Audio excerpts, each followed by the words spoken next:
I'm almost accused of being too romantic for business. And I'm like, business is humans helping other humans, and it's always a human element. So more and more business leaders should know how to connect economic structures, business structures, with human emotions. Hello everybody, and thanks for joining me for the latest episode of Leadership 2050. I'm your host, Andrew White, from Oxford University's Side Business School. My guest today describes herself as a business activist who is working hard to be a business leader the world needs today. Pinar Akiskalioglu is the founder of Punk Business School, and her companies include the sustainable beauty anti-brand TAG. In our conversation, I speak to Pinar about running a business that discourages overconsumption, her revolutionary approach to business education, which puts emotions and values at its heart, and what leadership of the future needs to look like. I began by asking Pinar to tell us about her purpose-led and human-centered portfolio of businesses.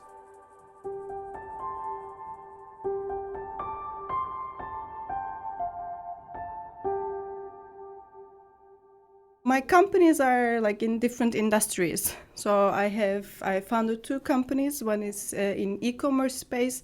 The other one is in education, business education. And I'm also a partner in renewable energy and construction companies. All the sound a bit all over the place.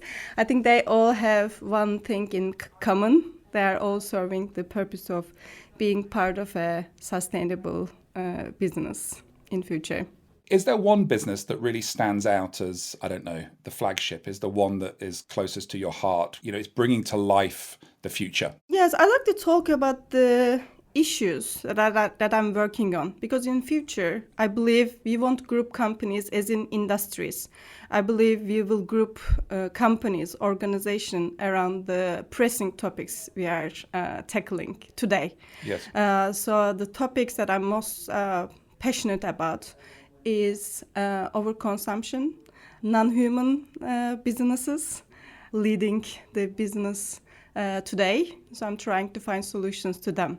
The way I'm doing is like we created a e-commerce platform which promises customers not to sell them anything they don't need. Wow, okay. Yeah, the company is called TAK. Yeah. TAKK is like a thank you in Scandinavian languages. So it sounds very simple, right? So we'll just sell you what you need. But it's actually quite revolutionary in today's e-commerce side. So I didn't have any experience in e-commerce. My professional career was built on traditional marketing. But I thought I'll just find an e-commerce site that I can sell my products. But then what I realize is there's always something in the system, mechanism is pushing customers to buy something they don't need. There's always this manipulation. So I'm like, okay, let's build our own space, which we will give power of deciding back to the customers. Because one thing is you believe, because there are a lot of choice for customers to choose from, we have tendency to believe that it's our choice, what we're going to buy. But with the retailer, they know what you're going to buy better than you know. So I think it's just crazy, and it's just like making people's decision-making process quite powerless. So we decided to build our own e-commerce site, which is free from all push for overconsumption. So that's like the biggest chunk of how I spend my time. But in this business, I also like to talk about workers' rights. I wanted to talk about how the workers in factories are paid, how they treated, what's the company culture. And my team was like, Pinar, it's just very overwhelming when we are trying to sell shampoo and all. Yes. Yeah. I mean, we respect our toes, but just play with them somewhere else. That's how I started my second business called Punk Business School. So I had business education. I learned a lot of things, but I think there was one thing missing in the whole business education. Two things, actually. One is relation with your emotions. understanding as a human being how your emotions are manipulating your decision making as a business leader. And in the classrooms, even in the top business schools in the world, what I saw is people are in the need of finding their value. They want to understand their unique contribution to the society. And I don't think business education today is delivering that. And the second one is we just take some things as given. We take the capitalist economic model as given. There was even a module in the program is just called Global Rules of the Game. I really hated it. What is the global rules of the game? If we are in this top business classroom, like, aren't we the one who need to shake the system and rewrite the rules of how the economy should be led? I don't want to learn about the dynamics of the current rule book. I just want to challenge it. So it's kind of like I wanted to empower more business leaders not to be intimidated by the existing power structures and feel confident enough to speak up, try things, shake things. So that's how I founded my other company, Punk Business School. So basically what we are teaching people, basic philosophy. Who am I as a leader? What are my values? What is my unique contribution to society?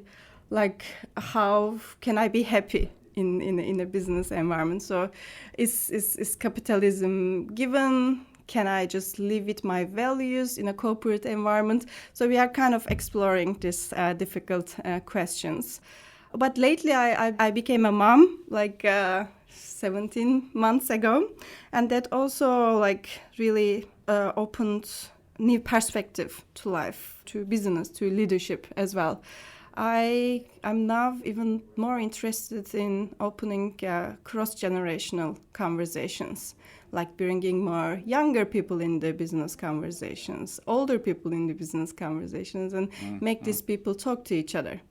And then the other topic I'm exploring now is like one thing that is overlooked in diversity discussions is classes, social classes, privileges. These topics are difficult to talk and people always shy away from talking about it. But looking at the top business networking events, there are very, very few people who are coming from this privileged background. And this is just not the diversity we are looking for in a business environment.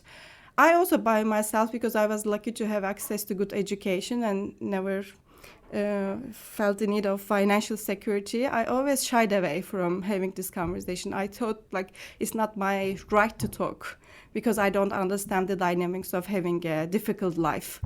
What now I realize is like not speaking is never a solution.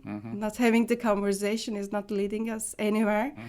So I just want to be braver now to have this conversation and encourage more people to talk about cross social classes, cross-generational conversations. So I just dream of a different business classroom with a different type of diversity than only cultural diversity.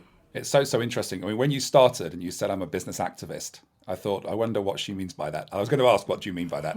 I don't have to ask what you mean by that because I think you've defined it in so many ways. I loved what you said about, you've created a business that isn't constantly pushing product. I think we've all experienced this. We sign up for something and before we know it, they're trying to sell us more. We don't need it. But then also, the in a sense, the revolutionary approach to business education that we don't need to accept the givens. And that's the purpose of a younger generation, I think, that they don't accept what they've inherited.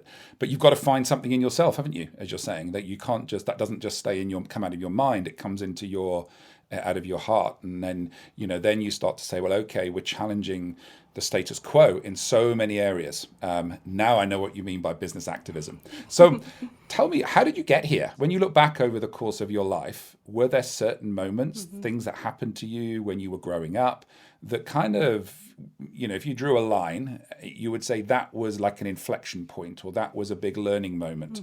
Where did this happen? Where did this different way of viewing the world come from? I was lucky to have social education in my childhood. So I always had my education in a quite diverse environment. And I always because even at young age, people has tendency to group according to their social classes. I remember always hating it, always on purpose trying to break that circles. So I think in that sense, I had it in myself at a younger age. But because I was in an environment that was so obvious, if I had a super, I was getting education in a super fancy school or something, it might have been different. But because I had exposure of this people grouping according to social classes was so obvious, at an early age, I started hating it. And business, I always love business. Young people, mostly they like to heal people. They want to become a doctor, a nurse, a teacher.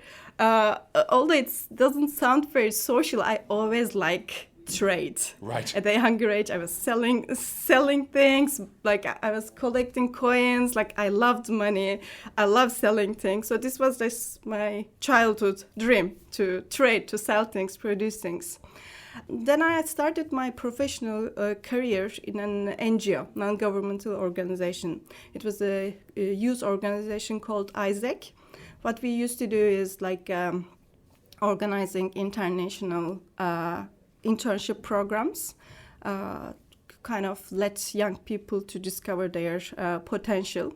So I spent 7 years there. I worked in Turkey, I worked in Middle East, Central Asia, but I also worked in the Netherlands, always in a diverse a group of teams.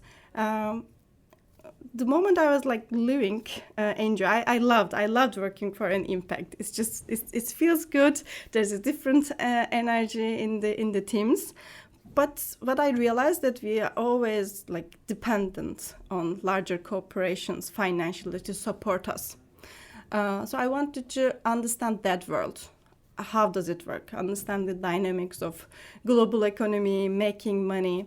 So I joined a global giant, and I thought marketing would be, in our times, it was so competitive, always top talent was willing to work for fast-moving consumer goods marketing departments. So I just wanted to be in the most competitive space that I can just learn fast. That's how I started my corporate career.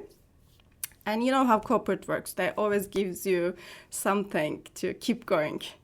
I enjoy the game, because I love winning. I love holding power. I have this inner motivation of it, and I didn't fight against it during my corporate career. I just enjoyed it. I wasn't mean or anything, but I always enjoyed being at the top of the game. But then I just realized I don't want to play games anymore. It's irresponsible adult behavior. I think I have more things in me that I can contribute to our society than just selling some products that people not necessarily need. And that's how I started my entrepreneurship career.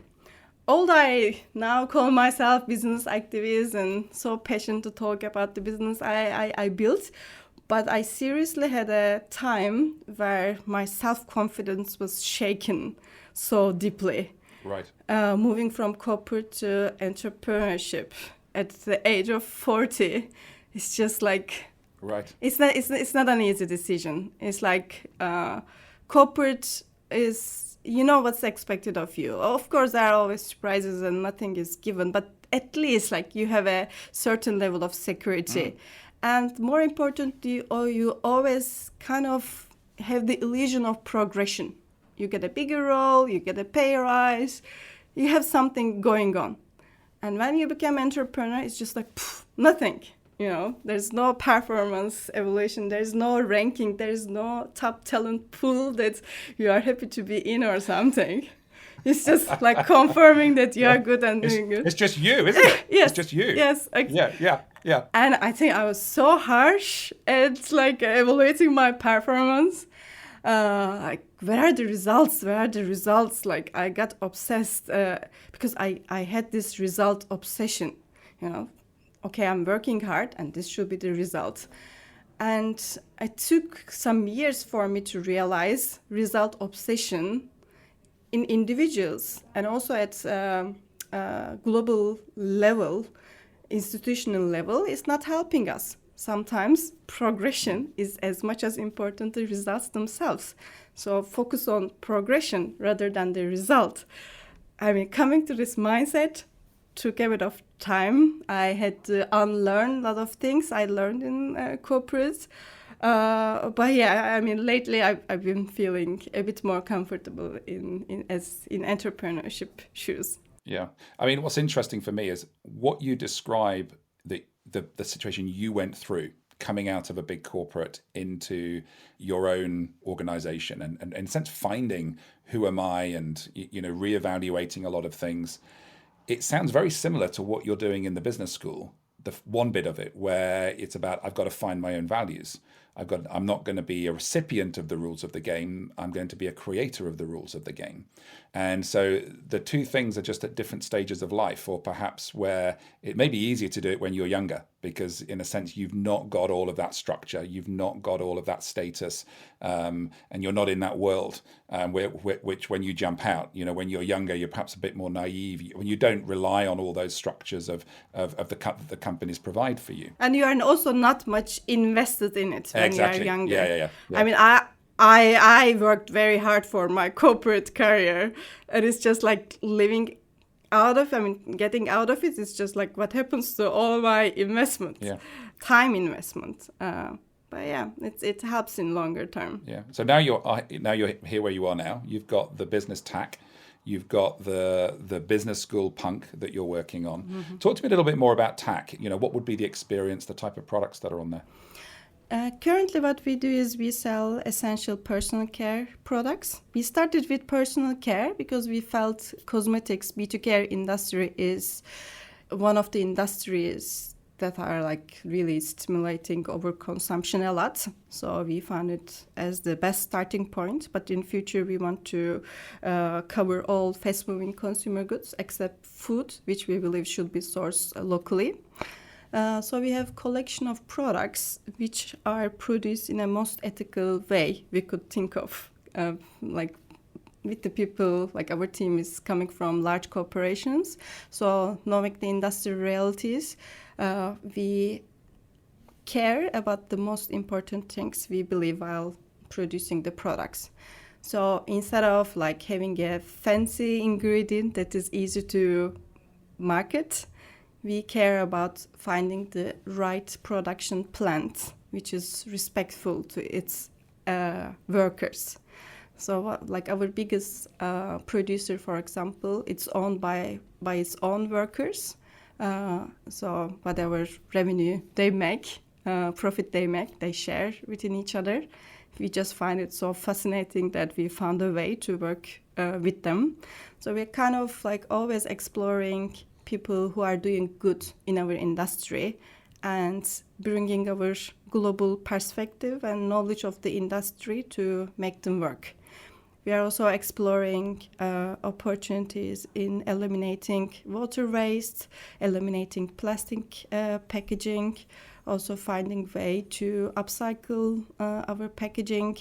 We have like artists working in our organization who are working, find a way to upscale our product waste, or we have musician, drama students who helps us to find the right tone of voice when communicating our brand. So we used to call ourselves like a punk company too. So kind of living diversity at a different level than we could ever think of. So we always want to hold hands with like-minded people to bring your essential products to your house in a most ethical, future-ready way possible. So that's what we work for. And we want to make people's choice matter. Mm. So the products that you're selling, are you producing them or are you a platform for other suppliers as well? No, we produce our own products. Okay, so it's your own products, yeah. Yes, it's our own products because we want to eliminate all unnecessary ingredients in the products. because in fast-moving consumer goods, there's a huge pressure of like keep bringing innovation to the market, which are not really innovation, because you can't innovate every single year. But we see every single year giant FMCG companies introducing us so-called innovations, which is actually much more harming than we could think of. We could just think of it as just a lie and smile about it. But also it's blocking true innovation to unleash. There are some real innovations going on in the world, but if you keep introducing some crazy small twist in the formula as an innovation, you're just not helping for true innovation to be unleashed. So that's a problem. So what we are working on when we are producing our products are, we sit together with our formula developers and we have one brief to them. Just create some formula for us that is just only made of essential ingredients and nothing more. We don't want to communicate anything else about these products. And everybody understands us, like who are in this business. When we talk to formula developers, we just make sense because we all know what we are talking about. Because, for example, B2 industry is always has influenced by fashion industry. One year we see a lot of flowers on the runways, and the next year we see a lot of new shampoo or like face cream coming out with a lot of flower ingredients. And it's not a coincidence. And it's not type of the innovation we are looking for. So we don't want to be part of this hype, and we want to work on true innovations instead. It's really about where you apply energy, isn't it? Yes. You can apply energy in that hype. Yes, exactly. And human energy and human time, human resource, or you can apply energy somewhere else. So now you've got the recipe. Yes. Are there other sectors you're going to go and apply this to? Because it strikes me that it's not just personal products, beauty products that are affected by this. You talked about fashion, which is also affected by this. And there are other sectors where I think your point is the innovation is being focused in the wrong place. And if we refocus that human ability, that human creativity to bring new things to market in different ways, we would get much better outcomes for people and for the planet. So what else is in your in your kind of in your landscape, in your plan? Yeah, exactly. I'm running my businesses human-centric. One thing that I know I don't want to do, I'm not interested in building unicorns, not at all. I think it's just like I have a problem with thinking big. I think we have enough people in the business thinking big. But what today the world needs is really taking small actions. The power of small actions are super underestimated in our current business structure.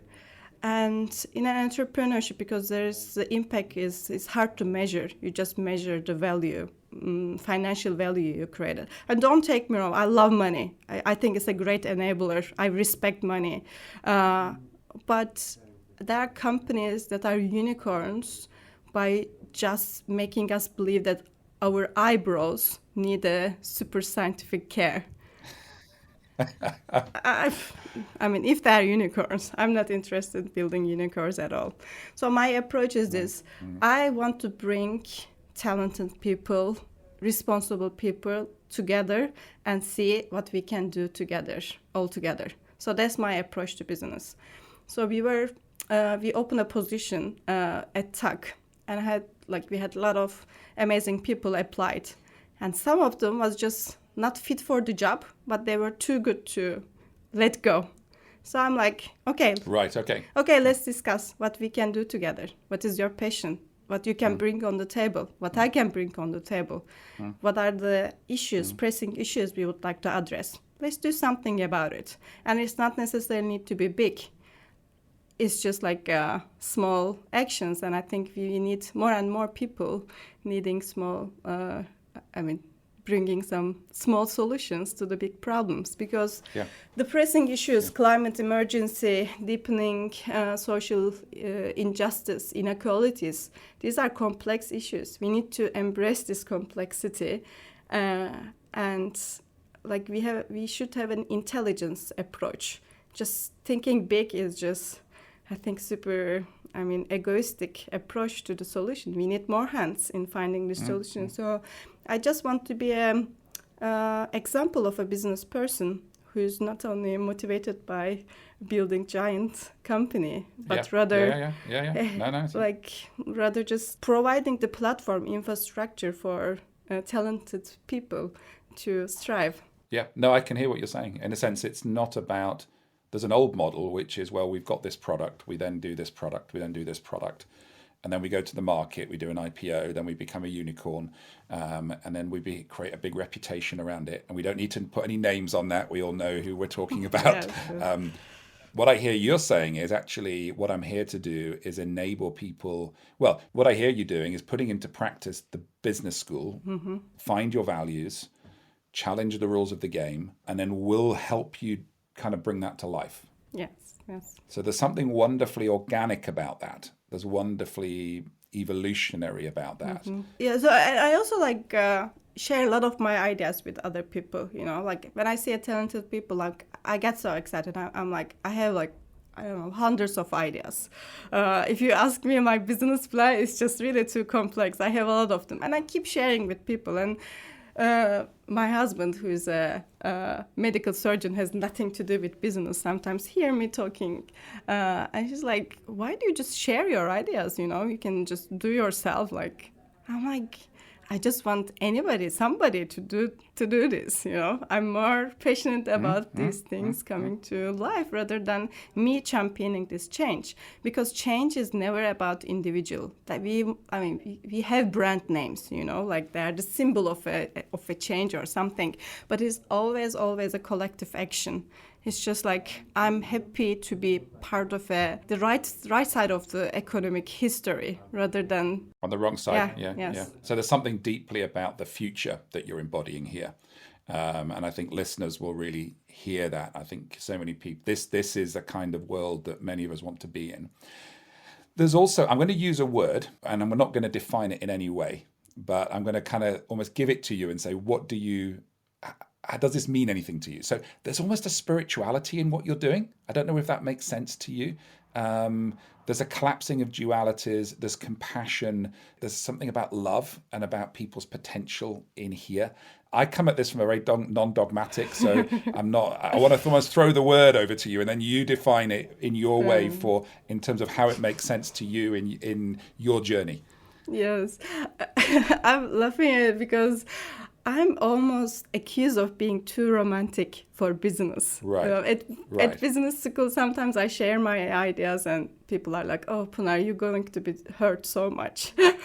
And I'm like, we humans, business is about humans. I like talking, like using the keyword human. I want to be building a human part of people who are building a human economy. I want to build human companies, because business is humans helping other humans, and it's always a human element.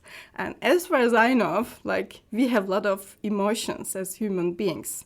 So managing business has a lot to do with understanding people's emotions and being able to navigate amongst those emotions. So yes, I think more and more business leaders should know how to connect economic structures, business structures with humans' emotions. And I think that's the complex bit. Because in business, we like using fancy words economics, macro or macro level, it's about mathematics. And I'm sorry to say that, but it's not as complex as many business leaders think. It's just simple mathematics, and I really do understand what they are talking about. I hear them, but there's more to that. And that's not the complexity is not around the mathematics. The complexity is about the humans and humans' emotions around it. And if you ignore it, you are missing a great piece. And if you are trying to project the future. Economics is about projecting the future, right? To understand what are the trends are going. And you won't going to see it by just looking at your screen, business, like your computer, right? And like having this econometric modeling. It's not that simple. Just go outside, look at people's face. I mean, people are protesting on the streets, right, at the moment. It's just shouting something that your econometric model won't tell you. And even like look at the energy in the eyes of your children's teachers. What is that energy level telling you?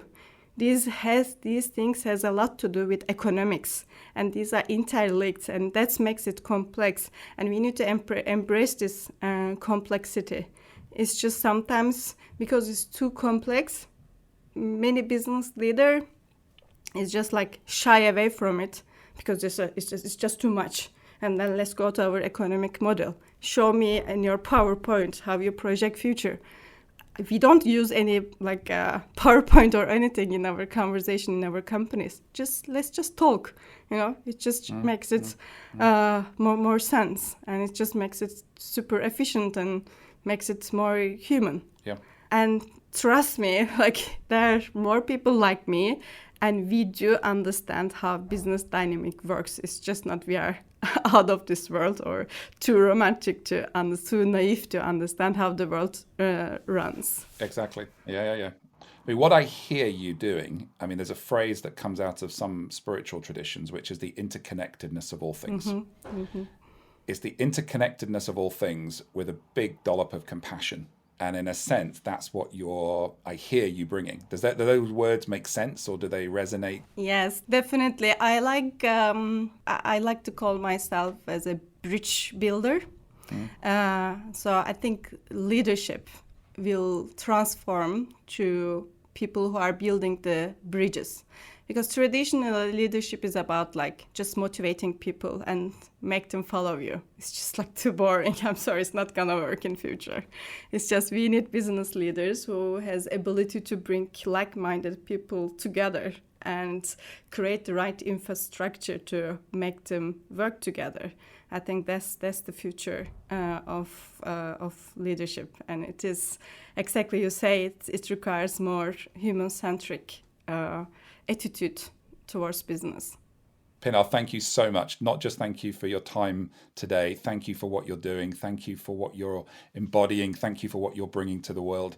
We're coming towards the end, but we're not at the end. So I've got 7 questions for you that I've used with all my guests, which really, just try to build some similarities between everyone. So the first one is, which leader from history most inspires you? Okay, first of all, I don't believe in heroship. I believe in collective action. But I think Marcus Aurelius has a big influence in me forming my leadership understanding. And when you think about today, which leader around the world that you witnessed inspires you, kind of gives you some insights? Young environment activists, I would say. Right. People who are off the streets demanding a better future for our planet. Thank you. And the book that's made the most impact on you? I would say Conquest for Happiness from Bertrand Russell and The Good and Evil from Friedrich Nietzsche. Very good, thank you. And the characteristic, you've already answered this actually, the characteristic you look for in those that you promote, those that you bring into the organization? Respect and love for other humans, animals, nature. And what most inspires you about the younger generation? It's just like they're persistent in not accepting losing their time for nonsense business. And what makes you most hopeful about the future? Love and powerful conversation amongst people like who have the hope and love for our planet and humans. And then finally, it can't be easy doing what you're doing. Where do you go for inspiration and renewal? I love British Library. I'm very selective of who I spend my time with, and there are a lot of great people from all history and business in British Library. I love that. My thanks to Pinar Akiskalioglu. My name is Andrew White, and you've been listening to Leadership 2050, a podcast from Side Business School at the University of Oxford. If you've enjoyed this episode, please spread the word, follow us, and maybe leave us a nice review. If you'd like to hear more from Side Business School exploring leadership and how the business world is reimagining the future, please visit oxfordanswers.org. Leadership 2050 is produced by Eve Streeter. Original music is by Cybeg. Our executive producer is David Maguire for Stable Productions. Until the next time, thank you for listening.